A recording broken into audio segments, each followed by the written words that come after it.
오늘 우리에게 주시는 하나님의 말씀 요한복음 10장 7절로 10절 말씀 보도록 하시겠습니다. 요한복음 10장 7절로 10절 말씀을 한 절씩 교독하시고 마지막 절 합동하도록 하시겠는데요. 제가 가진 신약 성경 162, 163페이지 좌우편에 있습니다. 신약 성경 162, 163페이지 요한복음 10장 7절을 제가 먼저 봅니다. 그러므로 예수께서 다시 이르시되 내가 진실로 진실로 너희에게 말하노니 나는 양의 문이라.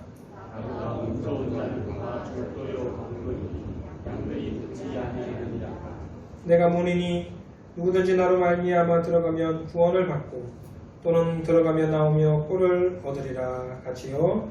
도둑이 오는 것은 도둑질하고 죽이고 멸망시키려는 것뿐이요 내가 온 것은 양으로 생명을 얻게 하고 더 풍성히 얻게 하려는 것이라. 아멘.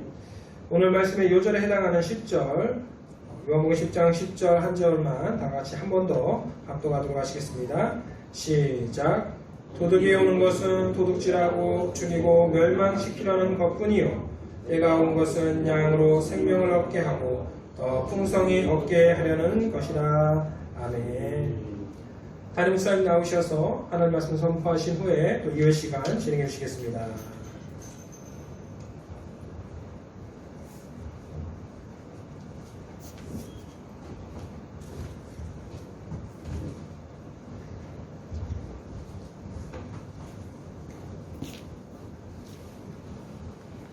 오늘으로서 샬롬으로 축복을 나누겠습니다. 샬롬. 주님과 샬롬으로 인사하십시다. 전하 축복합니다. 인사합니다. 예수님 이름으로 사랑하고 축복합니다. 행복하시고 건강하시기를 축복합니다.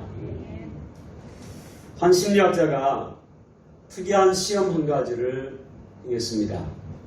어느 동네에 한 구역을 택해서 집집마다 매일 100달러, 우리나라 돈으로 10만원에서 2만원 될 겁니다. 매일 100달러씩 갖다 놓은 후 그 결과를 유심히 관찰한 것입니다. 시험 첫날 사람들은 그가 미친 사람이 아닌가 의아해하면서도 슬그머니 돈을 집어갔습니다. 사흘이 지나자 100달러씩 집 앞에 놓고 한 사람 이야기로 동네가 떠들썩했습니다. 둘째 주쯤 되자 현관 앞에 나와 돈을 기다리는 사람이 있었고, 셋째 주쯤 되자 이제는 돈 받는 것을 이상해하지 않았습니다. 그리고 넷째 주가 되었을 때는 아주 당연한 것처럼 돈을 집어갔습니다. 시험 기간인 한 달이 지나자 심리학자는 돈을 집 앞에 놓지 않고 그냥 그 동네를 지나갑니다. 그러자 사람들은 매우 불쾌한 말투로 왜 오늘은 돈을 안 주냐고 따져 물었습니다. 한 달쯤 지나자 사람들은 이유 없이 베풀었던 은혜를 당연한 것처럼 생각하게 되었고, 고마워하기는커녕 오히려 주지 않는 것을 서운해하고 불쾌해했던 것입니다. 그런데 여러분, 이 사람들의 이 모습은 바로 우리의 모습은 아닌지 깊이 생각해 보아야 되겠습니다. 우리는 그동안 주님으로부터 엄청난 은혜와 엄청난 사랑을 받으며 살았습니다. 그리고 지금도 날마다 주님으로부터 엄청난 은혜, 엄청난 사랑을 받으며 살아가고 있습니다.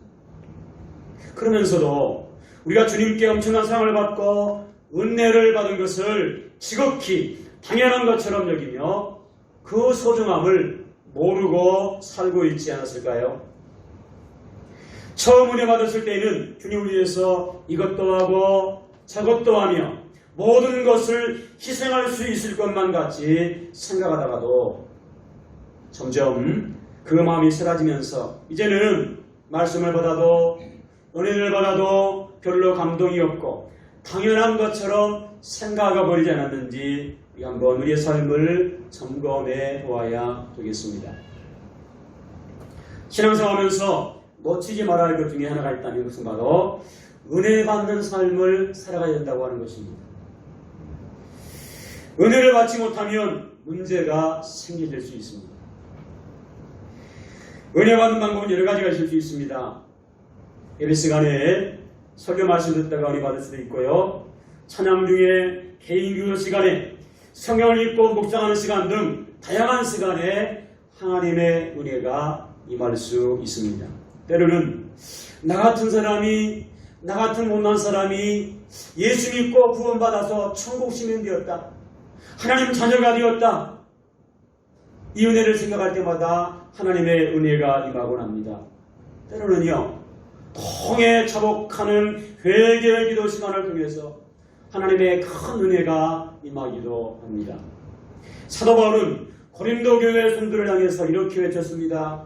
지금은 은혜 받을 만한 때이고 지금은 구원의 날이다, 힘주어 외쳤습니다. 바울이 이렇게 말한 것은요, 은혜가 그만큼 귀했기 때문이었습니다.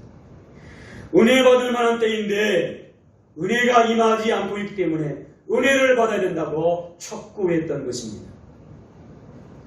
사랑하는 성도 여러분, 여러분은 은혜를 받고 있습니까? 어떤 시간에 은혜를 받고 있습니까? 오늘 본문 10절에서 예수님께서 이 땅에 오신 이유를 밝히고 있습니다.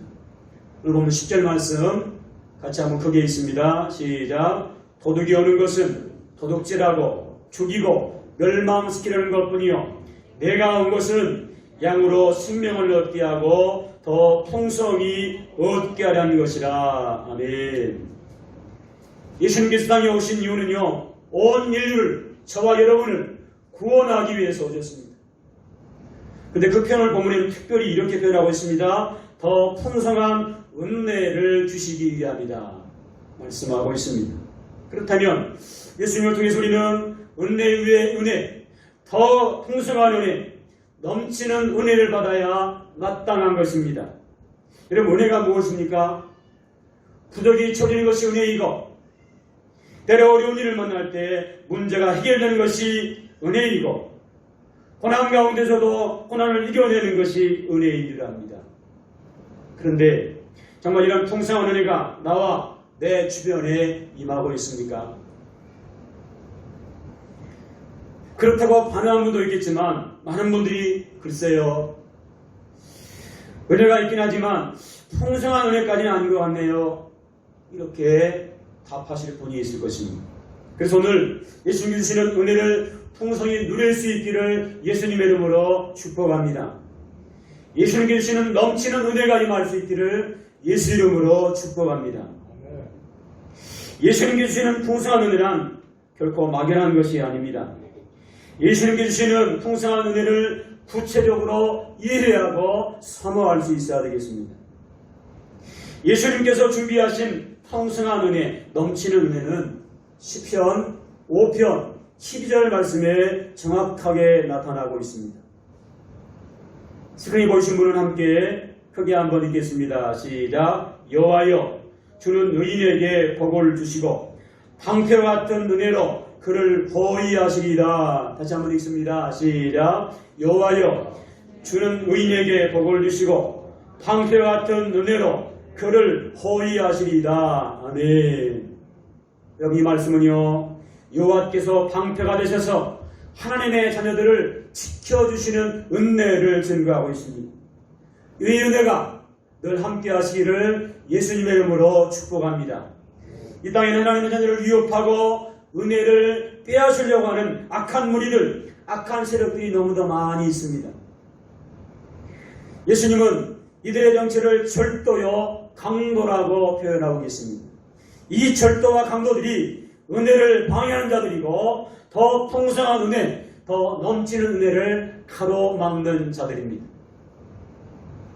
예수님 이들에게서 우리를 지키시고 더 풍성한 은혜, 넘치는 은혜를 주시려고 이 땅에 우리 곁에 오셨습니다. 우리는 이 풍성한 은혜가 절실히 필요합니다. 반드시 이 풍성한 은혜, 넘치는 은혜를 받아야만 합니다. 구체적으로 예수님 주시는 더 풍성한 은혜는 첫째로 고난 속에서, 반대 속에서 생명을 지키는 은혜입니다. 절도와 강도를 만나면 물건만 빼앗기는 게 아니죠. 때로는요, 생명까지 빼앗길 수 있습니다. 그래서 강도나 절도를 만나는 자는 고난 속에 처하게 되는 것입니다. 예수님의 통성한 은혜는 이런 고난당하는 자들의 삶의 현장에 은혜가 임하는 것입니다. 다니엘서, 구약성의 다니엘서 3장 24절 25절 말씀 보면요, 다니엘의 세 친구가 등장합니다. 다니엘의 세 친구는 절도를 만나서 신앙을 빼앗기고 강도를 만나서 생명까지 이를 위기에 처하게 됩니다. 이들의 신앙을 강도질한 자는 느부갓네살 왕이었습니다. 그는 자신을 경배하지 않는다는 이유로 평소보다 7배나 뜨거운 불못불에 다니엘의 세 친구를 던졌습니다. 어찌 되었을까요? 모든 사람들은 그들이 순간 뜨거운 불에 타서 재가 되었다고 생각했습니다. 하지만 모든 예상을 깨고 이 세 친구는 머리털 하나 상하지 않았습니다. 그 이유는요, 그들이 고난당하고 반대당하는 그곳에 예수님께서 함께 하셨기 때문입니다. 그 뜨거운 불문불에서요, 이 세 친구가 타지 않고 거닐었습니다. 놀라운 사실은요, 이 세 친구만 거닌 게 아니고요, 그 곁에 예수님께서 함께 거니셨습니다. 예수님이 함께 하셨던 것입니다. 이것이 더 풍성한 은혜이고 넘치는 은혜인 줄로 믿습니다. 예수님은 절도를 만나서 고난을 겪으면서 강로를 만나서 위기를 만난 장소에 더 풍성한 은혜, 더 넘치는 은혜를 가지고 함께 하시는 것입니다. 예수님께 주시는 더 풍성한 은혜 두 번째는요, 불가능한 현실을 가능하게 하시는 넘치는 은혜의 더 풍성한 은혜입니다. 절도와 강도를 만난 자는 모든 것을 빼앗기고 다시 일어설 수 없는 불가능한 현실에 처하게 됩니다. 이런 경우 다시 회복하는 것은 굉장히 아주 힘든 일일 수 있습니다. 하지만 예수님께서 더 풍성한 은혜를 주시면 그 어떤 불가능한 현실도 가능한 현실로 바꿔질 줄로 믿습니다. 창세기 26장 12절 13절 보면요, 이삭이 등장합니다. 이삭이 살던 그런 곳에요, 장소에 아주 엄청난 흉년이 다가왔습니다. 이삭은 흉년을 피해서 애굽 땅으로 이주를 하려고 합니다. 그런데 이삭은 흉년의 때 그랄에 머물게 됩니다. 애굽으로 내려가지 말고 하나님께서 그랄 땅에 머물라고 말씀하십니다. 여러분, 흉년이 무엇입니까? 아무것도 할 수 없는 절박한 현실을 의미합니다. 이런 상황에서 이삭은 그의 그 땅에서요, 그랄 땅에서 농사를 시작합니다.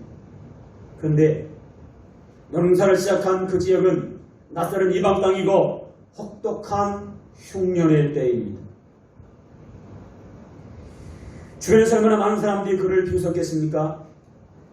하지만 이삭은 이런 불가능한 상황에서 그의 그랄에서 100배의 결실을 얻었고 창대하고 왕성하여 마침내 거부가 되어진 줄로 믿습니다. 어떻게 이런 일이 가능했을까요? 하나님께서 더 풍성한 은혜, 넘치는 은혜를 주셨기 때문에 가능한 일이었습니다. 하나님의 더 풍성한 은혜는 흉년도 상관이 없습니다. 우리가 두려워하는 코로나19도 두려워할 것이 없습니다. 하나님의 더 풍성한 은혜는 불가능한 현실을 가능한 현실로 바꾸기 때문에 그렇습니다. 우리가 기억해야 할 중요한 사실은요, 예수님의 이 풍성한 은혜는 예수님의 자녀들에게 지금도 계속되고 있다는 하는 사실입니다. 주님께서 말씀하시죠. 예수님으로 말미암아 들어가며 나오며 꼴을 얻으리라 말씀하십니다. 하나님의 자녀들에게 이 풍성한 은혜가 계속 임하고 있는 것입니다. 여러분, 이 풍성한 은혜는요, 절대로 마르거나 부족한 적이 없습니다. 왜 그럴까요? 우리가 사모하는 예수님 자신이 풍성한 은혜의 결정체이기 때문에 그렇습니다. 예수님께서 예수님의 풍성한 은혜, 넘친 은혜를 구원받은 하나님 자녀들에게 계속해서 공급해 주시는 것입니다. 예수님을 찾는 자들, 예수님을 찾고 구하는 자들에게 더 풍성한 은혜, 넘치는 은혜로 함께 안겨주시기 때문에 그렇습니다. 사랑하는 성도 여러분, 여러분은 풍성한 은혜를 누리고 살아가고 있습니까? 지금 우리 주변에는요, 부족함과 모자람의 탄성들이 날로 더해가고 있습니다. 이런저런 강도와 절도를 만난 사람들이 한두 명이 아니에요. 코로나19도 정말 어려운데 홍수로 많은 국민들이 어려움에 처해 있습니다. 또 태풍이 몰려온다고 합니다. 계속 이대로 간다가는 무슨 일이 일어날지 아무도 예측할 수 없습니다. 아직 나는 괜찮다고 하는 사람도 앞으로 어떤 상황이 닥칠지 마냥 안심할 수만은 없습니다. 그러나 어떤 상황에서도 풍성한 은혜를 누릴 수가 있습니다. 나도 기적을 누릴 수 있습니다. 불가능한 현실을 가능한 현실로 바꿀 수 있습니다. 오늘 이 더 풍성한 은혜, 넘치는 은혜를 누릴 수 있기를 예수 이름으로 축복합니다. 그러면 이 더 풍성한 하나님의 은혜를 누리기 위해서 어떻게 해야 될까요? 크게 한번 따라 합시다. 믿음을 가집시다. 여러분, 믿음을 가지십시오. 예수님께서 내가 살아간 모든 곳에서 더 풍성한 은혜를 가지고 찾아오심을 믿고 의심하지 마시기 바랍니다. 믿음이야말로 더 풍성한 은혜, 넘치는 은혜를 받는 비결인 것입니다. 그리고 더 풍성한 은혜를 누리기 위해서 믿음으로 구하시기 바랍니다. 그게 한번 따라합니다. 믿음으로 구합시다. 아멘. 무엇보다 예수님 중심으로 살아가시기 바랍니다. 매일매일의 삶을 예수님으로 시작하시고 예수로 마치면 반드시 풍성한 은혜를 주실 줄로 믿습니다. 풍성한 꼴, 풍성한 결과를 안겨주실 줄로 믿습니다. 풍성한 은혜를 꼭 필요한 순간에 주실 줄로 믿습니다. 풍성한 은혜를 꼭 합당하게 주실 줄로 믿습니다. 이 은혜가 모든 성도들이 함께 하시기를 예수 이름으로 축복합니다. 예수님의 풍성한 은혜는 24시간 언제 어디서나 계속되고 있음을 기억하시기 바랍니다. 탈북 일교가 아니고 지금은 국회의원이 된 태영호 씨의 간증입니다. 1980년대 북한 김일성은요, 남한의 교회와 목사들을 이용하기 위해서 북한 평양에 보여주기 위한 가짜 교회를 하나 만들었습니다. 그 교회가 바로 봉수교회라고 합니다.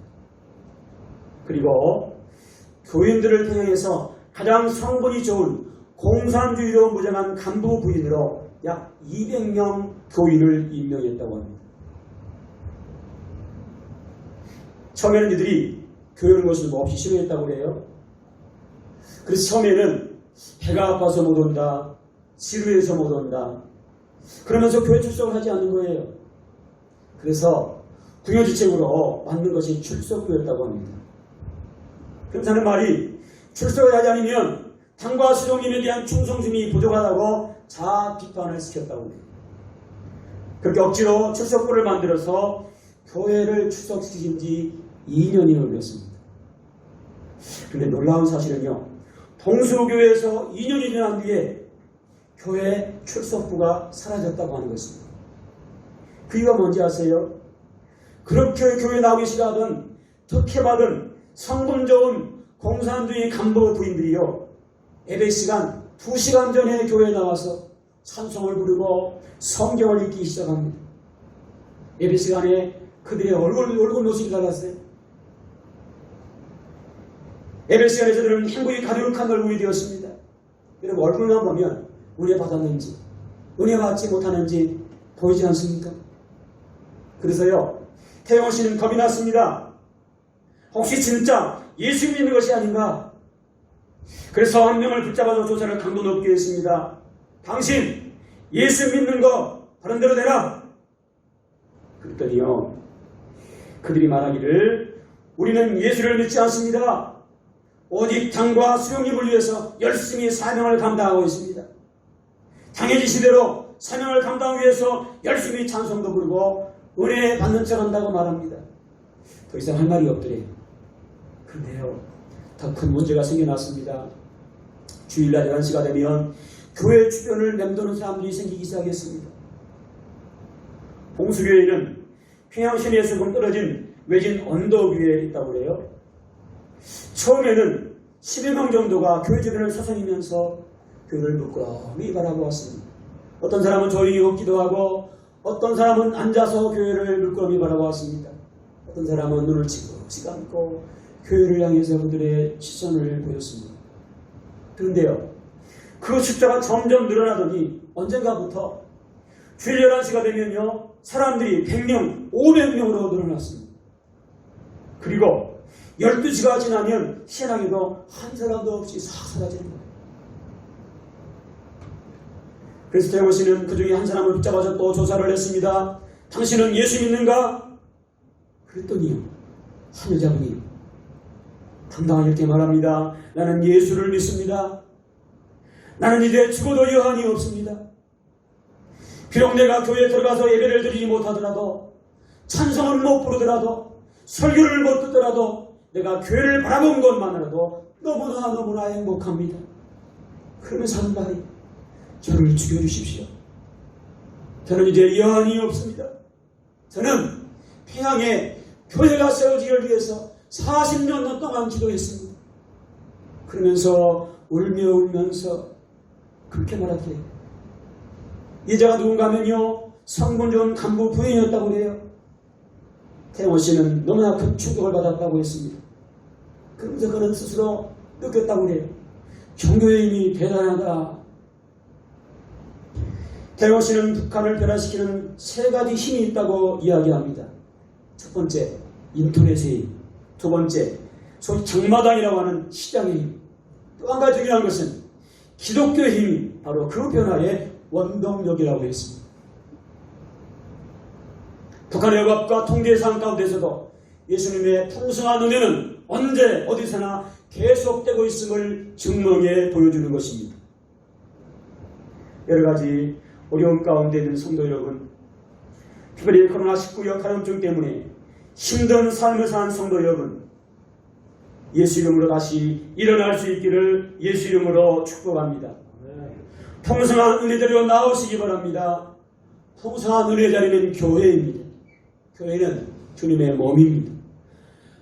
양의 문이신 예수님을 찾아서 예배로 나오시면 더 풍성한 은혜로 이끄실 줄로 믿습니다.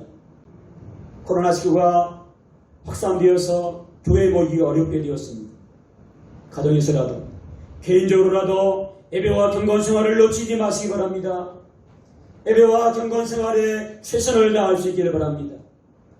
하루 한 좌 이상 꼭 성경을 읽으시고 기도한 시간을 가지셔서 하나님과 영적인 만남을 놓치지 않기를 바랍니다. 바라기는 풍성한 은혜 자리인 예배와 경건생활을 통해서 하나님께서 예비하신 더 풍성한 은혜를 누리는 복된 삶이 될 수 있기를 예수 이름으로 축복합니다. 더 깨어서 기도하고 경건생활에 힘써야 할 때입니다. 늘 깨어 기도하심으로 이 어려운 시기를 잘 이기시고 끝까지 믿음으로 승리할 수 있기를 예수님의 이름으로 축복합니다. 제가 대표로 기도하실 텐데 아멘으로 하답하시기 바랍니다. 같이 기도하겠습니다. 참 좋으신 하나님 아버지, 은혜와 사랑을 감사합니다. 말씀에 의지해서 기도합니다. 우리 모두 풍성한 은혜를 받는 삶을 살아가게 하여 주옵소서. 예수님의 풍성한 은혜는 예수님 자녀들에게 지금도 계속되고 있음을 믿습니다. 절대 마르거나 부족한 적이 없는 풍성한 은혜를 누리게 하여 주시옵소서. 예수님이 풍성한 은혜인 줄로 믿습니다. 구원받은 자녀에게 계속적으로 주시는 풍성한 은혜를 누리게 하여 주시옵소서. 예수님을 찾고 예수님을 구함으로 예수님께서 주시는 풍성한 은혜를 누리게 하여 주옵소서. 우리 주변의 부족함과 고단함의 탄성이 날로 더해가고 있지만 어떤 상황에서도 예수님께 주시는 풍성한 은혜를 누리게 도와주시옵소서. 나도 기적을 누리게 도와주시옵소서. 불가능한 현실을 가능한 현실로 바꾸시는 더 풍성한 은혜를 누리게 도와주시옵소서. 더 풍성한 은혜, 넘치는 은혜를 누리기 위해서 믿음을 가지게 도와주시옵소서. 예수님께서 내가 가는 모든 곳에서 더 풍성한 은혜를 가지고 찾아오심을 믿고 의심하지 말고 믿음을 가지게 도와주시옵소서. 더 풍성한 은혜를 누리기 위해서 예수님의 이름으로 구하고 예수님 중심으로 살아가게 도와주시옵소서. 매일매일의 삶을 예수님으로 시작하고 예수님으로 마침으로 반드시 풍성한 은혜를 누리게 도와주시옵소서. 예수님의 이름으로 다시 일어나게 도와주시옵소서. 풍성한 은혜로 나오게 도와주시옵소서. 풍성한 은혜의 자리인 예배를 통해서 하나님께서 예비하신 더 풍성한 은혜를 누리는 복된 삶이 되게 하여 주시옵소서. 코로나19 감염증의 확산으로 교회 모임이 어려운 시기 가운데 처해 있습니다. 각가 등에서라도 개인적으로라도 예배와 경건 생활을 놓치지 말고 예배와 경건 생활에 최선을 다하게 하여 주옵소서. 하루에 성경 한 장 이상 성경을 읽고 기도하는 시간을 가지게 하시며 하나님과 영적인 만남의 시간을 놓치지 않게 도와주시옵소서. 풍성한 은혜 자리인 예배와 경건 생활을 통해서 하나님께서 예비하신 더 풍성한 은혜를 누리는 복된 삶이 되게 하여 주시옵소서. 지금은 더 끼어 기도하고 경건 생활에 임시할 때임을 기억하고 늘 끼어 기도하고 어려운 시기를 잘 이겨내고 끝까지 승리하는 승리자들이 되게 하여 주시옵소서. 내가 나사렛 예수 그리스도로 명하노니 모든 성도들이 예수님의 풍성한 은혜를 누리고 예수님을 찾고 예수님을 구함으로 예수님께 주시는 풍성한 은혜, 넘치는 은혜를 누리는 복된 삶이 되어질지어다. 더 풍성한 은혜를 누리기 위해서 믿음을 가지고 예수님을 구하고 예수님으로 다시 일어나는 복된 삶 되어질지어다. 예배와 경건 생활을 놓치지 말고 예배와 경건 생활에 최선을 다하며 늘 끼어 기도함으로 어려운 시기를 잘 이겨내고 끝까지 승리하는 승리자들이 되어질지어다. 예수 그리스도의 이름으로 간절히 축복하며 기도하옵나이다. 아멘.